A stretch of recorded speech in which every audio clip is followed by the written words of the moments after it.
بسم اللہ الرحمن الرحیم. تو ہم بات کر رہے تھے نماز کے بارے میں. اب اس کو پاز کر کے اب پہلے کوئی ڈسکس کر لیتے ہیں جو بات مجھے کافی دنوں سے ٹریگر کری ہے, اور اس کے بعد ہم وہیں سے کنٹینیو کریں گے کہ لڑکیوں کو ہمیشہ یہ احساس دلایا جاتا ہے کہ آپ کوئی کمتر مخلوق ہیں, اور یہ ہم کانورسیشن بہت سنتے ہیں, یہ بہت کامن ہو گئی ہے کہ زنانیاں انج کی تحت, زنانیاں انج کی تحت سے ورڈ ہی وہ عورت بول گئی. جتنی آپ کے پاس گالیاں ہیں وہ ساری عورتوں سے ریلیٹڈ ہیں. تو آپ نے گالی بھی دینی ہے تو لڑکی یا کسی مرد کو بھی برا محسوس کرانا ہے تو اس کو آپ بولیں گے لڑکیوں کی طرح مت کرو. تو آپ نے لڑکی نام ہی گالی بنا لیا ہے, بھلے پھر آپ آپ کی زندگی میں آپ کتنے ہی ڈیسنٹ انسان کیوں نہیں ہیں, آپ وہیں پہ آ جاتے ہیں واپس. ایسے ہی کرتے ہیں لوگ, جو سچ ہے. اور وہ چیز آپ کو بہت ٹریگر کرتی ہے کہ اللہ تعالیٰ آپ نے پھر مجھے بنایا, یا کیوں مجھے اتنا درجہ نہیں دیا, یا پھر جو ہم مس کوٹ کرتے ہیں وہ آیت والے رجالی علیہ درجہ, اس کو ہم کسی اور دن ڈسکس کریں گے. تو سب سے پہلا جو شوکر ہوتا ہے وہی ہوتا ہے کہ اچھا بیٹی پیدا کیوں ہو گئی ہے.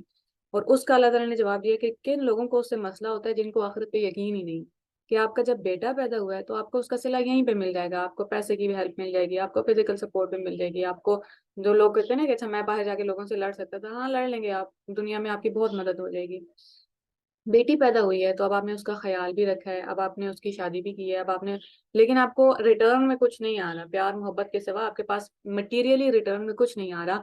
اس کا جتنا بھی ریٹرن ہے وہ آپ کو آخرت میں ملے گا. تو اس لیے جن لوگوں کو بیٹی پیدا ہونے سے مسئلہ ہوتا ہے انہیں آخرت پہ یقین نہیں ہے, انہیں یقین نہیں ہے کہ اچھا مجھے آخرت میں اتنا ریٹرن مل جائے گا, کیونکہ رسول اللہ صلی اللہ علیہ وسلم کی حدیث ہے کہ آپ جنت میں میرے ساتھ اس طرح ہوں گے جس نے 2 بیٹیوں کا خیال رکھا ہے, یا کچھ حدیثیں ایسی بھی ہیں کہ جو بیٹی ہوگی وہ جہنم اور باپ کے یا پیرنٹس کے درمیان آڑ بن جائے گی کہ نہیں اللہ تعالیٰ انہوں نے میرا خیال رکھا تھا, آپ ان کو جانے دیں.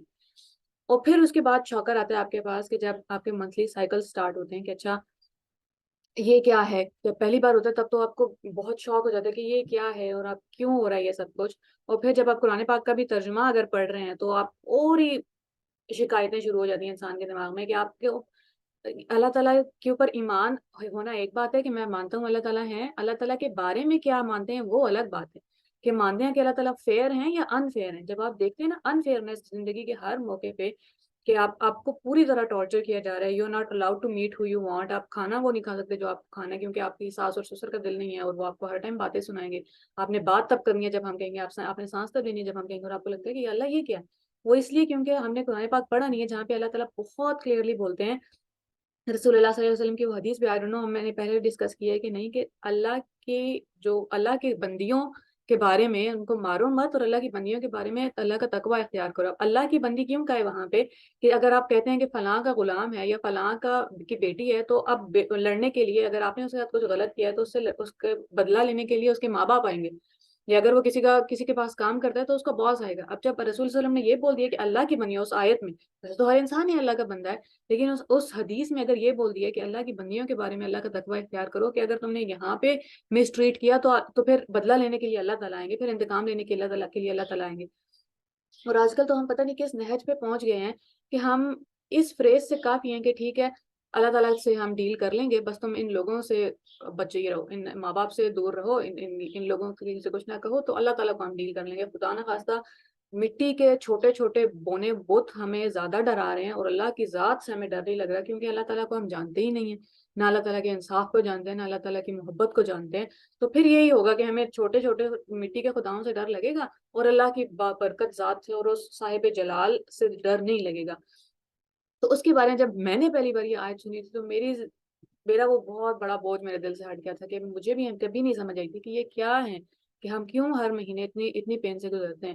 obviously it's the process of creation, کہ آپ جب پیرنٹ بنتے ہیں تو اس کے لیے آپ وہ پروسیس ہے کہ اس کا پارٹ آف پارسل ہے. لیکن اللہ تعالیٰ نے اس کو کیسے بیان کیا, وَيَسْأَلُونَكَ عَنِ الْمَحِيضِ, لوگوں نے بات کے پوچھا ہے رسول اللہ صلی اللہ علیہ وسلم سے کہ جو منتھلی سائیکلز ہیں ان کے بارے میں, تو اللہ تعالیٰ کیا کہہ رہے ہیں, قل, آپ کہہ دیجئے, رسول صلی اللہ علیہ وسلم سے کہہ رہے ہیں, ہوا اذن. اذن کو میں بعد میں ڈیفائن کرتی ہوں, پہلے ہم دیکھتے ہیں اردو ترجمہ کیا کریں. کہو وہ ایک گندگی کی حالت ہے. sometimes you read the translations اور آپ کو سمجھ نہیں آتی کہ لکھنے والے نے کیا سوچ کے لکھا ہے, کیونکہ وہ بھی ظاہر ہے کوئی عالم فاضل ہیں, I don't know, اور جتنی بھی ٹرانسلیشن ہے سب یہی کہیں گے. اب آپ دیکھیں اذن لفظ کا مطلب کیا ہے. اذن جو ہے نا, یہ مصدر فارم اللہ تعالیٰ نے یوز کی ہے, آئیڈیا, جیسے آپ کہیں ایک ہے یہ کہنا کہ یہ درد کا پروسیس ہے, یا اٹ از پینفل, نہیں, اللہ تعالیٰ کہتے ہیں it is pain itself. اتنا درد ہے، اتنی تکلیف ہے، فزیکل پین ہے، سائیکولوجیکل پین ہے، آپ کے موڈ سوئنگز ہو رہے ہیں جس کا پاکستان میں کوئی دور دور تک وہم و گمان ہی نہیں ہے کہ اچھا بچہ بیمار ہے تو اس کی وجہ سے وہ چڑچڑا ہو گیا ہے اور ریئیکٹ کر رہے ہیں. نہیں، وہ تو الاؤڈ ہی نہیں ہے نا. لڑکیاں تو ہمیشہ اچھے موڈ میں ہی رہتی ہیں، انہیں تو ہمیشہ ہنسنا ہی ہے. وہ جیسے وہ ایک روبوٹ ہے اور ان کو ریئیکٹ کرنے کا وہ ہی نہیں ہے، حق ہی نہیں ہے. اذن کہتے ہیں. اور آپ دیکھیں کہ یہ والا ورڈ قرآن پاک میں اور کتنی دفعہ یوز ہوا ہے. کیا ہر بار جب یہ والا ورڈ یوز ہوا ہے تو آپ نے اس کو گندگی ٹرانسلیٹ کیا یا آپ نے اس کو درد اور تکلیف ٹرانسلیٹ کیا؟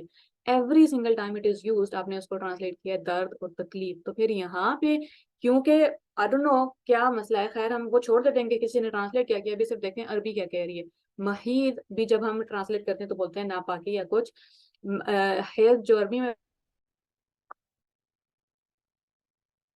بسم اللہ الرحمن الرحیم، تو اذن کا مطلب ہے درد اور تکلیف. جیسے موسیٰ علیہ السلام اپنے لوگوں سے کہہ رہے تھے، بنی اسرائیل نے موسیٰ علیہ السلام کو بہت پریشان کیا ساری زندگی، اور انہوں نے آخر میں کہا وَإِذْ قَالَ مُوسَىٰ لِقَوْمِهِ، when Musa said to his people، موسیٰ علیہ السلام نے لوگوں سے کہا لِمَ تَعِظُونَنِي، تو مجھے کیوں تکلیف دے رہے ہو. یہی ورب ہے جس کا انہوں نے وربل فارم یوز کیا، فعل یوز کیا ہے کہ تم مجھے کیوں تکلیف دے رہے ہو جبکہ تم جانتے ہو کہ میں تمہاری طرف اللہ کا رسول ہوں. یا اللہ تعالیٰ نے کہا ہے بے شک وہ لوگ جو اللہ اور اس کے رسول کو اذیت پہنچاتے ہیں ان پر دنیا اور آخرت میں لعنت ہے.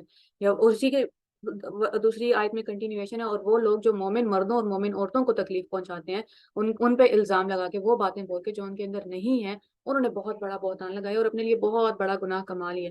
تو ہر جگہ پہ جہاں بھی اس روٹ سے جو بھی ورڈ نکلے ہیں، ایک ہی فیملی کے ورڈ ہیں یہ، تو وہاں پہ آپ نے اس کو ٹرانسلیٹ کیا ہے درد اور تکلیف.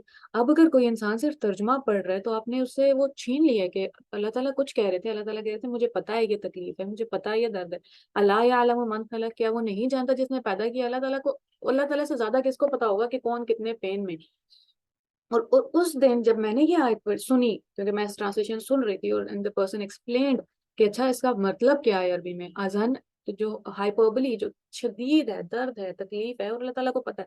اور پھر آپ کو جب یہ ہوتا ہے کہ اچھا میں نماز کیوں نہیں پڑھ سکتا اور میں روزہ کیوں نہیں رکھ سکتا، دنیا کے آپ تکلیف میں ہے نا، بیمار ہیں، پریشانی میں ہے، لیکن دنیا کے آپ کو کسی کام سے چھٹی نہیں ملی. آپ کھانا اتنا ہی بنائیں گے، آپ کو گھر کی صفائی اتنی کرنی ہے، آپ کو پوچھے اتنے ہی لگانے ہیں، آپ جاب کے لیے جا رہے ہیں تو آپ کو کوئی چھٹی نہیں مل رہی، کچھ بھی نہیں ہو رہا. اللہ تعالیٰ نے آپ کو ریسٹ دے دی. اب آپ کو صبح صبح اٹھ کے نماز نہیں پڑھنی. اب جب آپ نماز پڑھ رہے تھے تو آپ نیکیاں کما رہے تھے کیونکہ آپ نے اللہ تعالیٰ کا حکم مانا. اللہ تعالیٰ کا حکم ہے نماز پڑھو تو آپ نے پڑھ لی. اب جب آپ نماز نہیں پڑھ رہے تو آپ عبادت میں ہیں کیونکہ آپ اللہ تعالیٰ کا حکم مان رہے ہیں. عبادت ہے حکم ماننا. اب اگر اللہ تعالیٰ نے حکم دے دیا کہ نہیں بھائی ابھی آپ کو یہ 7 دن آپ نہیں کھائیں، آپ روزہ نہیں رکھیں، آپ کھانا کھائیں، آپ ریسٹ کریں، تو اب جب اللہ تعالیٰ نے حکم دیا تھا کہ نہیں کھانا اور میں نے نہیں کھایا تو عبادت شمار ہو رہی ہے. اللہ تعالیٰ نے کہا آپ کھا لو تو آپ نے کھا لیا ہے تو عبادت شمار ہو رہی ہے. تو وہ اللہ تعالیٰ سے زیادہ پیار کون کرے گا انسان سے، اور اللہ تعالیٰ سے زیادہ ایکسپلین کون کرے گا انسان کو. یہ جو ہے نا کانسیپٹ کہ اچھا عورت کوئی کمتر مخلوق ہے، یہ کرسچینٹی سے بھی ہم نے بہت بورو کیا ہے. کیونکہ وہ جو بولتے ہیں نا ایول، وہ بولتے ہیں یہ ایو سے آیا ہے کہ جو آدم علیہ السلام نے جنت میں پھل کھا لیا تھا وہ حضرت حوا کے کہنے پہ کھایا تھا. حضرت شیطان نے آگے سے حضرت حوا کو بھڑکایا. حضرت حوا نے جا کے آدم علیہ السلام سے کہا کہ ہم یہ کھا لیتے ہیں، اور وہ اس کی وجہ سے وہ عورتوں کو ویسے ہی ٹریٹ کرتے ہیں کہ اچھا یہ ہے ہی ایول. ہر سیکشن میں اچھے اور برے لوگ ہیں. مردوں میں کچھ لوگ ہیں، ایک سیکشن ہے جو بہت برا ہے، عورتوں میں ایک سیکشن ہے جو اپنے اس درجے سے نیچے گر جاتا ہے. اس کا مطلب یہ نہیں ہے کہ آپ اس پورے جینڈر کو جنرلائز کر دیں کہ نہیں یہ تو ہے ہی ایسا. اب ایک بات یہ ہوگی. اب اس کے بعد کیا ہوتا ہے جب وہ ہو رہا ہوتا ہے، پروسیس ہوتا ہے شادی کا اور طلاق کا، اس کو ہمارے نظام نے اتنی بری طرح ڈسٹارٹ کر دیا کہ آپ جب کسی کا رشتہ ڈھونڈ رہے ہیں تو آپ ڈھونڈ رہے ہیں کہ ماں باپ مرے ہوئے ہی ہوں تو بہتر ہے کہ لڑکا اکیلا ہونا چاہیے. کیوں اس نہج پہ ہم پہنچ گئے ہیں؟ کیونکہ آپ کا سسرال کا نظام اتنا ظالمانہ ہے کہ آپ اس حد پہ پہنچ گئے ہیں کہ اب آپ کسی کے مرنے کی دعائیں کر رہے ہیں، لٹرلی دعائیں کر رہے ہیں.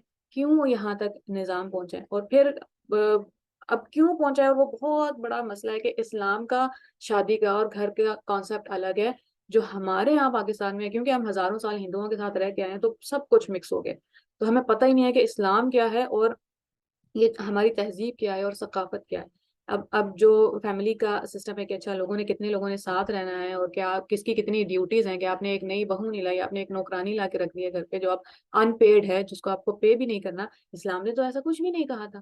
وہ تو آپ نے اس کو ٹریٹ کیا نا. پھر رسول اللہ صلی اللہ علیہ وآلہ وسلم کے بارے میں بات ہمیں بہت کرنے آتی ہے, ان کی زندگی پہ عمل کرنا سنا ہی نہیں, سیکھا ہی نہیں. کہ جب آپ حضرت عائشہ رضی اللہ عنہا کو آٹا گوندھ کے دیتے تھے, اب مجھے ایک 13 سال کا بچہ کہہ رہا ہے, ٹیچر اگر ہم نے گھنٹ اٹھ کے پانی پی لیا نا تو عورتیں بگڑ جائیں گی. اور پھر آپ کیا جواب دیں گے؟ اچھا بگڑ جائیں گی, چلے ٹھیک ہے بگڑ جائیں گی. کیونکہ آپ نے وہ چھوٹے سے بچے کے مائنڈ میں یہ بٹھا دیا نا کہ تم کوئی اعلیٰ مخلوق ہو, تم اپنے جوتے خود نہیں اٹھا سکتے, تم اپنا پانی خود نہیں پی سکتے. اب مجھے پتا اس سب سے کچھ بھی نہیں بدلنے والا, لیکن ایک لڑکی کو کم از کم پتا ہونا چاہیے کہ یہ کلچر ہے اور یہ اسلام ہے. ان دونوں کا آپس میں, ان دونوں کو سوسائٹی نے تو غلط ملت کر دیا ہے. میں اللہ تعالیٰ کے فیصلوں کو کوسچن نہ کرنے لگ جاؤں. اللہ تعالیٰ بہت فیئر تھا جب اللہ تعالیٰ نے نظام بنایا تھا, تو لوگوں نے نظام کی دھجیاں اڑا کے رکھ دی. تو انشاءاللہ ابھی ہم کنٹینیو کریں گے اس کو, اور اللہ کرے کہ ہمیں دین صحیح معنوں میں سمجھ آ جائے اور اپنی پوزیشن سمجھ آئے, کہ ہم بھی اپنے آپ کو پھر پاؤں کی, کسی کے پاؤں کی جوتی یا کوئی رینگتا ہوا کیڑا سمجھنے نہ لگ جائے کہ کوئی بھی اوپر سے گزر کے چلا جائے گا اور آپ کے پاس حق ہی نہیں ہے ریئیکٹ کرنے کا. جیسے کوئی کہے گا آپ کے اپنی امیج ہی بدلتی جاتی ہے اپنے بارے میں, کیونکہ لوگ آپ کو کس طرح ٹریٹ کر رہے ہیں. اللہ تعالیٰ ہمیں صحیح سمجھ عطا کریں.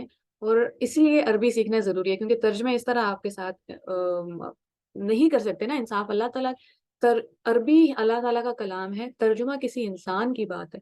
اس انسان کو جتنی بات سمجھ آئے گی اس نے وہ ترجمے میں لکھ دیا. اللہ تعالیٰ کچھ اور کہہ رہے تھے. کبھی کبھی ہوتا ہے اور اکثر ایسا ہو جاتا ہے کہ آپ کے پاس وہ لفظ ہی نہیں ہے جس کو آپ عربی میں ٹرانسلیٹ کریں. جیسے اللہ اکبر میں اکبر کو آپ اردو میں ٹرانسلیٹ کرتے ہیں اللہ بہت بڑا ہے, اور انگلش میں ٹرانسلیٹ کرتے ہیں اللہ از گریٹر. تو گریٹ اور بڑے میں تو بہت فرق ہے. انگلش میں بڑا کہتے ہیں بگر کو, تو آپ انگلش میں یہ کیوں نہیں کہتے اللہ از بگر؟ اگر اردو میں کہہ رہے ہیں اللہ از گریٹ, انگلش میں کہہ رہے ہیں اللہ از گریٹر, اور اس کو ٹرانسلیٹ کریں تو پھر بولیں اللہ بہت عظمت والا ہے. تو دو الگ زبانوں میں ایک ہی لفظ کے دو الگ ترجمے ہو رہے ہیں. آئی نو سب لوگ بہت انٹیمیڈیٹڈ ہیں کہ اچھا عربی بہت مشکل ہے. نہیں ہے مشکل. اللہ تعالیٰ کی بات پہ ٹرسٹ تو کریں. اللہ تعالیٰ کہہ رہے ہیں میں نے آسان بنائی ہے, تو ہے آسان. زندگی مشکل تھی, اتنی مشکل نہیں تھی جتنی لوگوں نے آپ کے لیے بنا دی. ٹیسٹ کو چھوڑ دے زندگی کے, وہ تو ہم نے باہر دنیا سے لڑنا تھا, ہم تو آپس میں ہی لڑ کے مر کھپ گئے. تو اللہ تعالیٰ ہمیں دین کی صحیح سمجھ عطا کریں, اور آہستہ آہستہ ہمارے اندر یہ شوق پیدا ہو جائے کہ نہیں اب میں عربی سیکھوں گا اور اللہ تعالیٰ سے ڈائریکٹ بات کروں گا. مجھے درمیان میں کسی کہ کوئی دوسرا انسان آ کے بیچ میں ایکسپلین نہیں کرے کہ وہ کیا ہو رہا ہے. السلام علیکم.